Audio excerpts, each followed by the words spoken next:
In what seems like another lifetime, Jello Matkovic taught Croatian and Muslim children.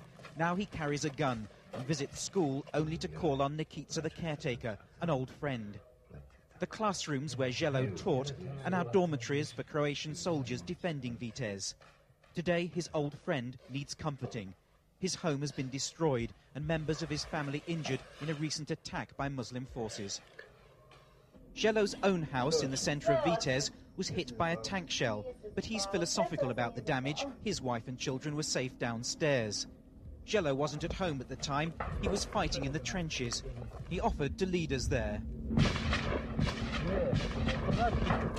With the surrounding Muslim army less than 100 yards away in some areas, just reaching the front line is a hazardous exercise.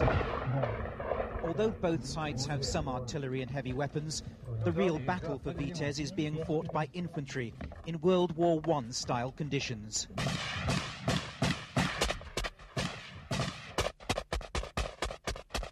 At the closest point, the Muslim lines are less than 50 yards away, near enough for Jello to know that some of those firing at him are his former pupils. I taught these children to read and write their first words. Now, look what it has come to. We are trying to kill each other. These are the people I try to teach about human dignity, that there is no difference between nationalities. At different times, all sides involved in the Bosnian conflict have been guilty of aggression. Jello, the schoolteacher, blames greedy politicians and military leaders for turning neighbour against neighbour, but says he and his fellow Bosnian Croats have no choice but to defend their houses and families against their former friends. Vinko Pavlovic, a bus driver, told us until recently he was driving Muslim refugees to shelters in Croatia. Most of us in Vitez help the Muslims, he said. Now all the two communities trade is gunfire. While we were in the trenches, a Muslim sniper had the defenders of Vitez pinned down. A rocket-propelled grenade was used, but clearly missed the sniper's position.